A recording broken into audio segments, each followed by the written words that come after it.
Branche-toi avec nous, la radio des étudiantes et des étudiants de l'école secondaire Soulanges. Radio ESS 137.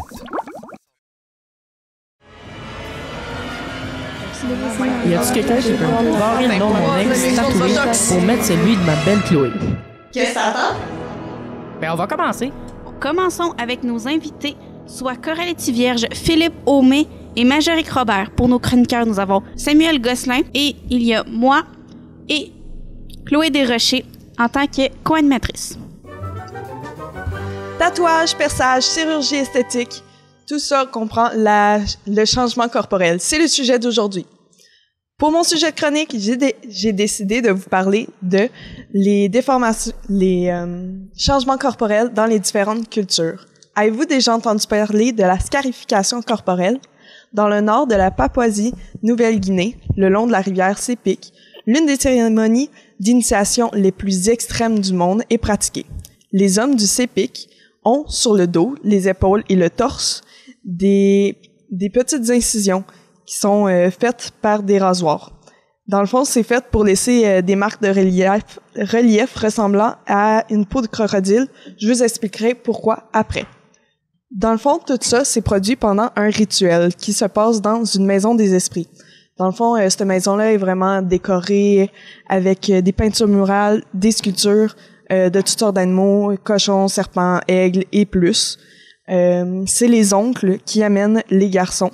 Ça dure environ 1 ou 2 heures, puis ils scarifient le garçon à l'aide d'une lame de rasoir. Avant, c'était avec des bambous, mais ils ont décidé de faire ça un petit peu plus hygiénique.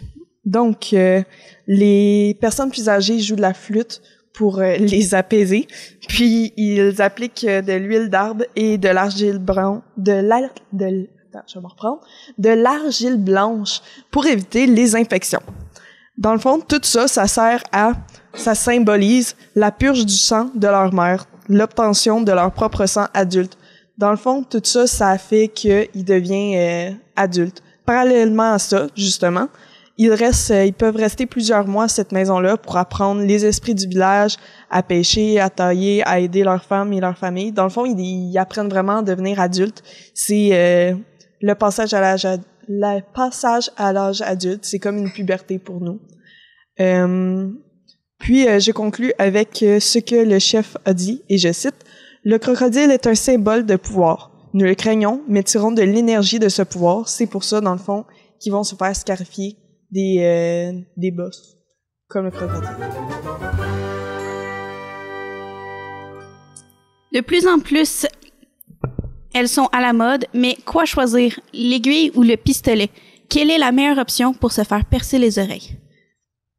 Pour ce qui est des aiguilles, il y a beaucoup moins de risques d'infection et il paraîtrait que c'est moins douloureux lorsqu'on perce l'oreille.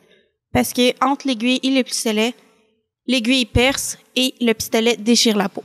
Il paraîtrait aussi que l'aiguille fait en sorte que la guérison soit plus facile et il y a même des risques, il y a même plus de possibilités que la blessure se guérisse, parce que du côté du pistolet, des fois, ça peut arriver qu'elle guérisse jamais. C'est beaucoup moins... Du côté du pistolet, c'est beaucoup moins coûteux de se faire percer les oreilles avec un pistolet. Puis pour être capable d'utiliser le pistolet, ça prend pas une grosse formation pour pouvoir le faire. C'est disponible dans beaucoup de magasins aussi, comme Ardennes ou plusieurs des bijoutiers qui sont proches. Et, donc, c'est à vous de choisir entre payer un peu plus mais avoir plus de risques, moins de risques, ou payer moins cher puis avoir plus de risques. Et maintenant, la chronique de Samuel Gosselin. Moi, je vais parler de la chirurgie plastique. C'est une modification corporelle qui peut être faite pour le plaisir ou médicinale. La plupart du temps, les gens se font faire grossir les lèvres ou d'autres parties du corps. Cela peut être fait de différentes façons, comme par exemple, pour les lèvres, ils vont utiliser des injections de Botox ou pour les seins, des poches. Et maintenant, le message du comité étudiant. Bonsoir. Dans le fond, pour cette semaine, j'ai pas vraiment de nouvelles. Nous prévoyons de faire une journée thématique en mi-mars ou fin mars. Je vous informerai lorsque la date sera plus précise. Le thème de cette journée sera monochrome, donc ton blanc ou de ton noir. Si vous avez des nouvelles idées, passez nous voir au C203 ou venez nous accoster lorsque vous nous croisez dans les corridors. Pour les réseaux sociaux, il y a notre Instagram, notre Facebook et Teams, via des canaux de conversation pour écrire aux représentants et aux animatrices en animation à la vie scolaire. Merci. À présent, Philippe, venant du Comité vert. Bonjour. Je voudrais plus vous parler du Botox, comme notre cher ami Samuel nous le dit. Mais le Botox, c'est plus qu'on peut penser. Le Botox, oui, peut changer beaucoup de produits, comme le physique, etc.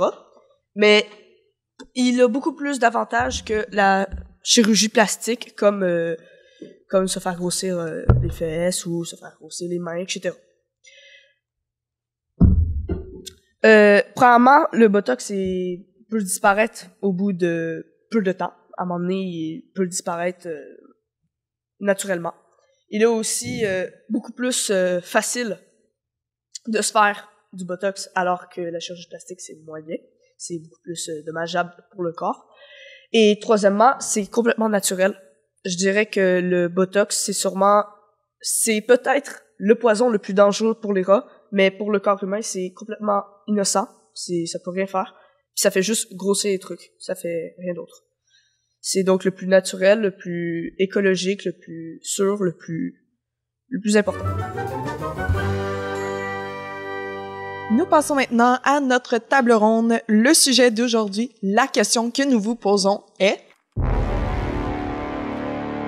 Pour bien vous sentir dans votre peau, jusqu'où vous seriez prêt à aller en termes de transformation esthétique? Eh boy, hey, c'est toute une question. Premièrement, je pense que j'irais même pas là, même pas en transformation esthétique. Honnêtement, c'est pas quelque chose qui m'intéresse et je pense que les personnes qui le font, c'est leur plein choix, là, ils ont le droit.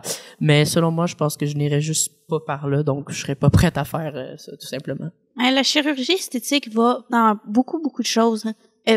En fait, tout ce qui est transformation, on peut aller dans perçage d'oreilles, mais il y a aussi, comme par exemple, c'est un peu un débat de nos jours, là, mais la transformation d'un genre à l'autre, ça fait partie de ces chirurgies-là, même si comme c'est plus bien vu, ouais, on dirait. Mm-hmm. Ben moi, pour vrai, genre, si je veux me sentir vraiment bien dans mon corps, j'irai pas jusqu'à me remonter toutes les affaires puis me faire poser des nouvelles parties de corps que je ne nommerai pas.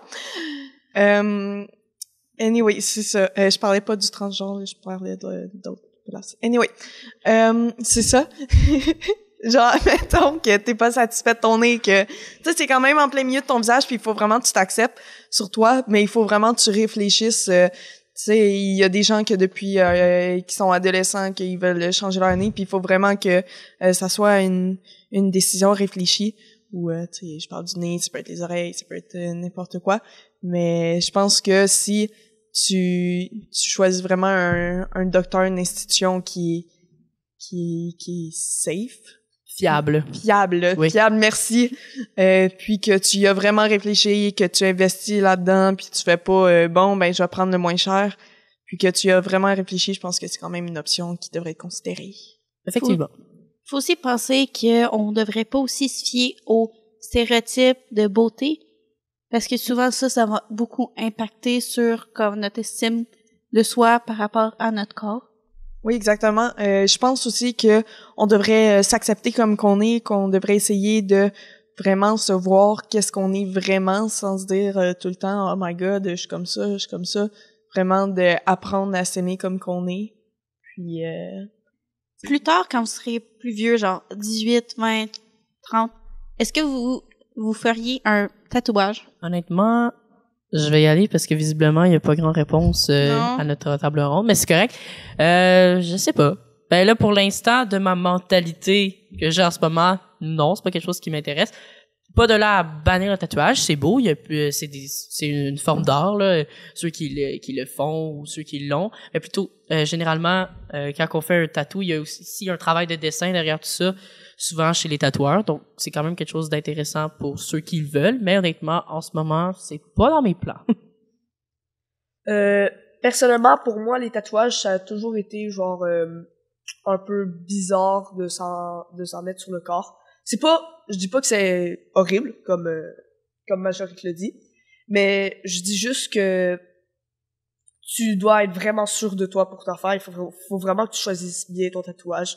C'est vraiment un truc qui doit te représenter.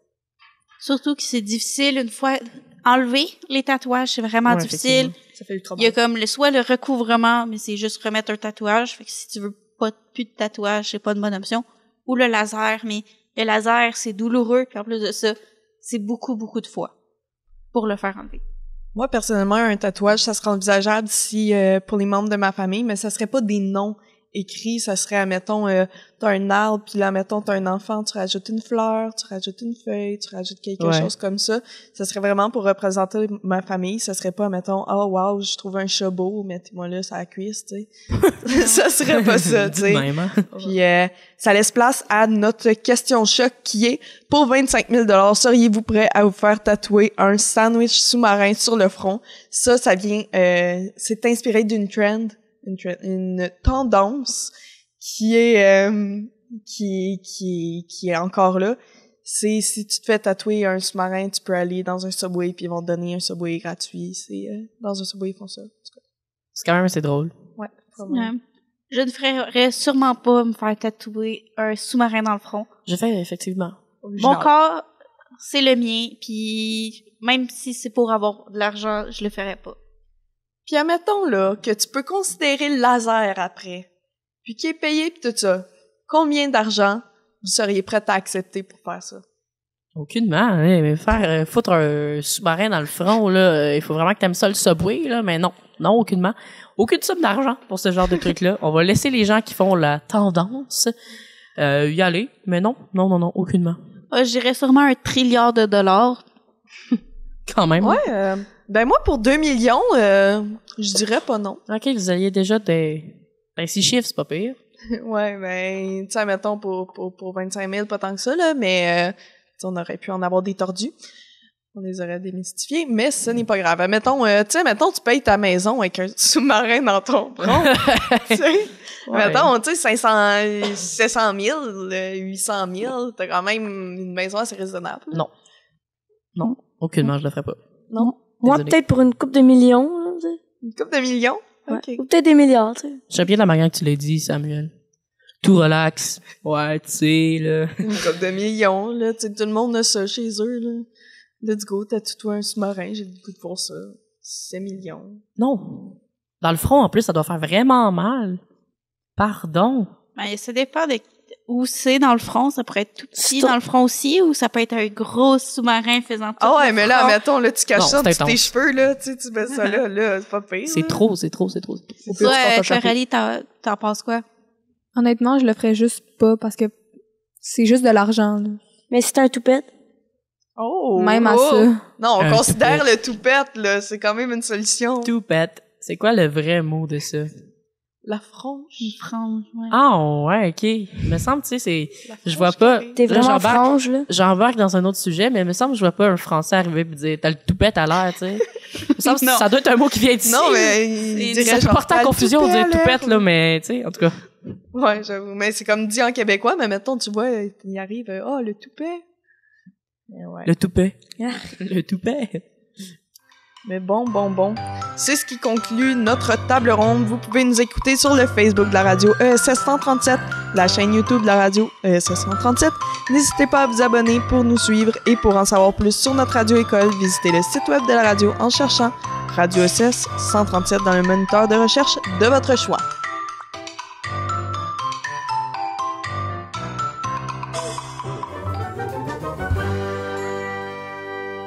Beaucoup ont beaucoup de jugements sur les personnes qui ont recours à la chirurgie plastique. Mais qu'en est-il quand celles-ci sont nécessaires? Il existe une malformation appelée agénésie, qui est une malformation soulignée par l'absence d'un tissu organique comme musculaire, donc ne pas posséder de muscles. Je vous énonce l'agénésie mammaire, qui est l'absence du sein ou du muscle qui est pectoral. Donc, dans certains cas, son absence peut peut être assez dangereux car le sein est protecteur de certains organes comme le poumon et le cœur. Donc, dans le cas où il manque le sein gauche, ça pourrait faire en sorte que le cœur soit beaucoup moins protégé, puis moindrement un choc peut l'impacter. Donc, ça peut être vraiment dangereux. Fait que ces personnes-là vont avoir recours aux chirurgies plastiques, puis ils vont avoir ils vont se faire énormément juger pour ce qu'ils ont décidé de faire, qui est une chirurgie plastique, qu'en fait, c'est principalement juste pour leur sécurité.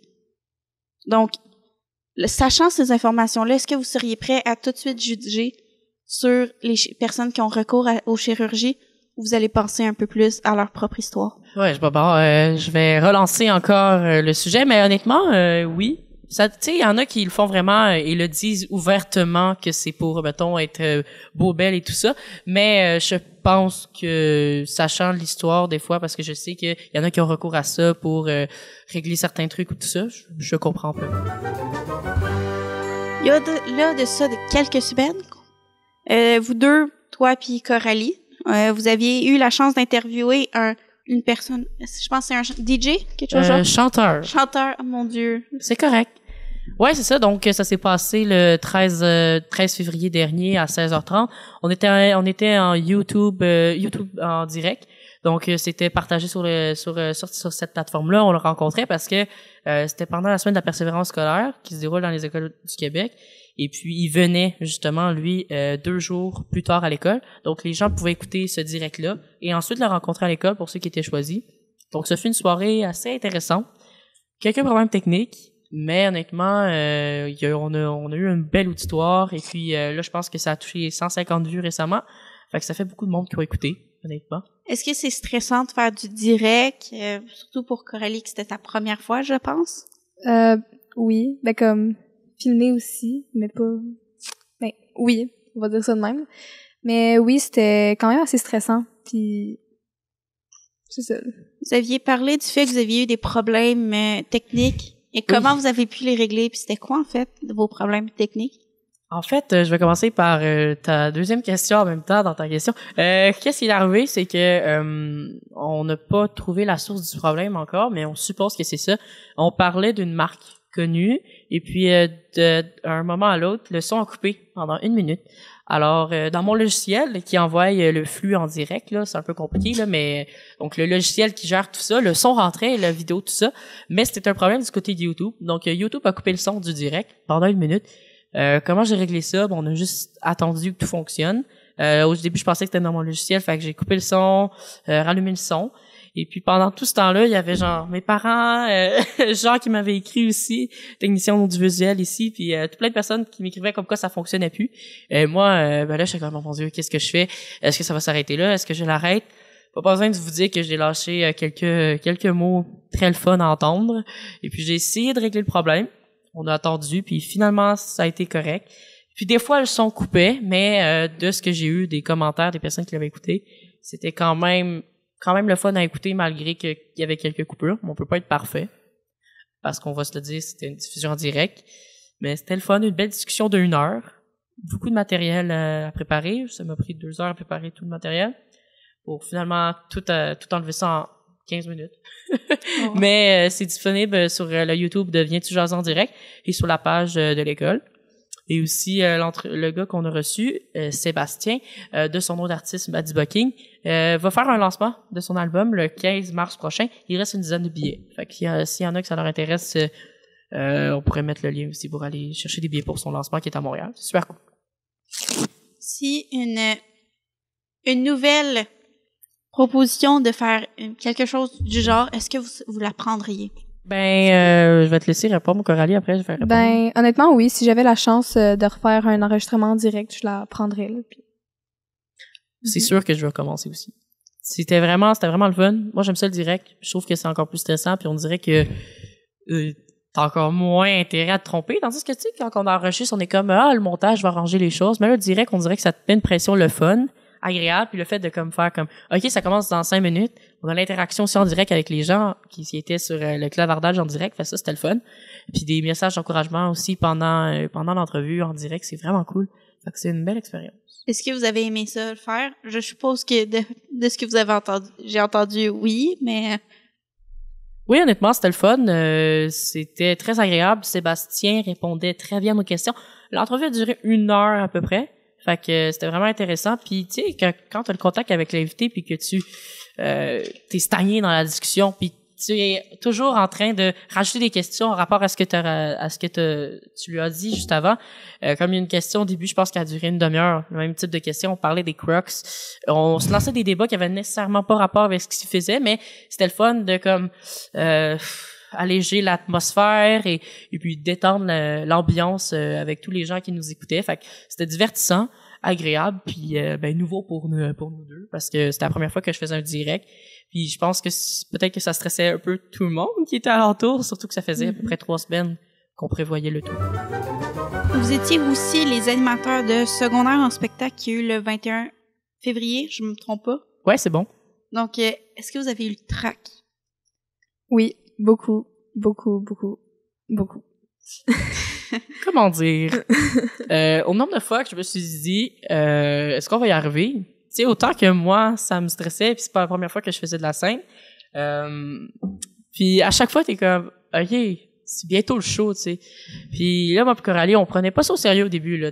J'ai fait quelques niaiseries dans les coulisses, puis tu sais, énervé, puis tout ça. Puis là, 2 jours avant le show, c'est là que tu te rends compte, t'es comme, OK, c'est parce qu'il me reste encore 3-4 lignes à apprendre. C'est sérieux, parce qu'on peut faire le pan québécois et le régional, d'ailleurs. Donc, c'est beaucoup de travail. Stressant, tu peux avoir de l'air ridicule. Finalement, ça s'est bien passé, heureusement. Puis, je serais prête à recommencer demain. Donc, c'est quoi vos impressions après le spectacle? Donc, est-ce que vous pensez que ça l'a bien été ou moins? Moi, honnêtement, je me suis fait dire après que je parlais un peu vite au début, mais ça, comme, je parle tout le temps vite, c'est comme dans les présentations orales, puis blablabla. Mais je pense que ça s'est quand même bien déroulé, puis qu'on a fait une bonne job, là. Ouais, je suis d'accord. Honnêtement, oui, on parlait vite au début, mais je pense que toujours quand tu rentres sur scène, il faut que tu t'adaptes à ton public. Est-ce que le public est dans le feu? Est-ce que c'est le fun? Est-ce que j'aime l'ambiance? Est-ce que moi, je suis à l'aise aussi avec mon texte? Puis c'est toujours les premières minutes qui décrit comment va se passer ton reste d'événement. Alors, ces premières minutes-là étaient quand même assez spéciales parce qu'on avait beaucoup de textes à dire. Et puis, je me souviens que j'avais la main qui shakeait carrément, puis j'avais des cartons à tourner. J'étais comme, je vais les perdre, les cartons, là. Puis, tu sais, t'es comme, OK, mais là, je les connais, là. Et si, ça. Puis, il y avait quand même beaucoup de monde. 110 personnes à peu près, là, de ce que j'ai su par la suite, là. Alors, ouais, c'était stressant. Donc, quelle était votre plus grande difficulté par rapport au secondaire en spectacle? Moi, honnêtement, c'était de pas faire une crise de panique. Tu sais, mon texte, je le connaissais, mais c'était vraiment juste de penser que le show, après ça, c'était comme... C'est moi qui devais pas moi qui devais le faire, mais comme c'est moi qui parlais devant tout le monde, puis tout ça. Fait que là, de savoir que vraiment c'était moi qui faisais ça m'a comme fait paniquer beaucoup trop. Puis c'est ça. Est-ce que c'est une expérience que vous aimeriez recommencer l'année prochaine, dans les prochaines années, dans le fond? Ouais. Ouais. C'est sûr, secondaire spectacle 2024, oui, effectivement. Je le vise. Je te vois. Je te veux. En tout cas, bref. Mais oui, c'est sûr que je veux recommencer secondaire spectacle. C'était ma 2e année. L'année passée, j'étais dans le hors concours. L'année passée, c'était plus animation, c'était des sketchs. Cette année, on était maître de cérémonie, donc beaucoup plus protocolaire. Pour répondre à ta question, ce qui était le plus stressant, selon moi, c'était d'apprendre les noms comme il faut, bien dire les chansons, parce qu'il y avait quelques noms des fois que c'était important de bien les dire, parce que premièrement, on va avoir l'air ridicule. Puis je pense que c'est important aussi de dire tous les noms, mais avec quelques noms des fois, que t'es comme, OK, comment je vais le prononcer? C'est pas méchant, mais t'es comme, j'aimerais ça que tu me le dises juste pour que j'entende bien ton nom, puis pas que j'ai l'air ridicule sur la scène, parce que des fois, c'est insultant. On va pas dire le nom de famille pour les parents puis tout ça qui sont là en salle. Donc ça, c'était correct. Ça s'est bien passé, mais on avait des cartons puis on savait notre texte. Pas mal, beaucoup à la folie. Est-ce que vous pensez garder la même position ou changer comme l'année d'avant? Donc, tu veux dire, mettons, changer un animateur ou des trucs de même? Oui. Ben, peut-être ça serait le fun. Je pense que, je sais pas, peut-être les sketchs, ça serait un peu plus stressant, hein, Coralie? Ouais. Moi aussi. Les sketchs, ça m'avait pas mal stressé l'année passée, fait que pour sûr, c'est une super bonne idée. Donc, ouais, peut-être que je serais intéressée à être animateur, peut-être pas chanter puis danser. Quoique. À revoir. Slammer. Quoique, j'aimerais ça te voir à l'œuvre. Danser, ouais. Ah ouais. Ouais, puis là, tu prends un juge qui me connaît bien puis qui aime ce que je fais. Comme ça, tu triches un peu. Tu te trompes en québécois en dansant. Non, pas sûr. J'ai rien contre la danse, mais je danse vraiment mal. Fait que non, mauvaise idée, mais ouais, peut-être changer de position les prochaines années. Je vous avais posé la question sur votre impression post-spectacle, mais avant, quelles étaient vos appréhensions? Est-ce qu'on va foirer? C'était plus ça. Est-ce qu'on va se rendre? Est-ce que, tu sais, on sait jamais avec le stress qui peut arriver, là. Est-ce que j'oublie mon texte? Est-ce que je vais me rendre au spectacle? Est-ce que je vais me mettre à faire une crise de panique ou est-ce que je voudrais plus? Donc, c'était pas mal beaucoup, on regardait pas le positif, plus le négatif, ce qui est pas très bon, là, d'ailleurs, là. Mais, ouais, c'est plus, est-ce qu'on va y arriver? Est-ce qu'on va être capable? Qu'est-ce que les autres vont penser de nous? Puis, qu'en est-il de la réalité? La réalité, c'est quand même bien passé, honnêtement. Finalement, je pense que tout ce qu'on s'était imaginé de négatif n'est pas arrivé. Puis, on était capable de gérer le show. Puis, il y a les régionaux qui s'en viennent bientôt. Est-ce que vous pensez être les maîtres de cérémonie pour les régionaux? Ou est-ce que vous espérez? Ben, c'est sûr que j'aimerais ça être le maître de cérémonie pour cet événement-là. Mais d'après moi, on a des chances de se rendre jusque-là. Puis rendu là, si on le fait pas, on aurait essayé, puis on va se reprendre. Ouais, effectivement. Puis juste le fait de l'avoir fait aussi devant l'école, c'est le fun aussi. Puis c'est pas la fin du monde aussi. C'est sûr qu'on le souhaite vraiment. Puis c'est beaucoup d'organisations. D'ailleurs, on était supposé de le savoir aujourd'hui. Maud n'était plus à la fin de la journée, donc on va le savoir demain. On espère fort. Mais je pense que le fait qu'on ait travaillé tout ça, puis qu'on ait rendu un bon spectacle à l'école, c'est ce qui compte le plus. Puis pour le reste, rendu là, on va laisser aller le temps. Parfait. Merci d'être venus, vous et tous les invités qu'on a aujourd'hui. Donc, passons à leur conclusion. Ben voilà ce qui met fin à l'émission de cette semaine. Un gros merci à tous nos invités, comme Raphaël le disait, puis de s'être déplacés, d'être ici autour de la table. Justement, Coralie Tivierge, Marjorie Robert, Philippe Aumet. C'est vraiment le fun que vous soyez là. Merci à notre chroniqueur Samuel Gosselin, notre régie Grey Placier, notre technicien William Charbonneau.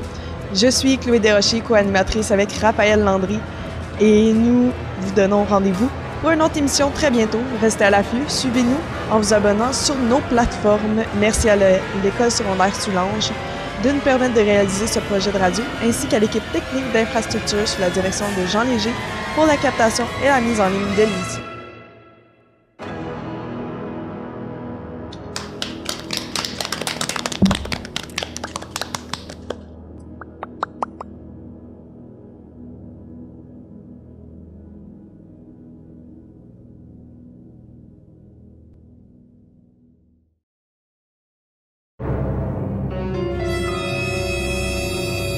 Radio ESS 137, la radio des étudiantes et des étudiants de l'école secondaire Soulanges.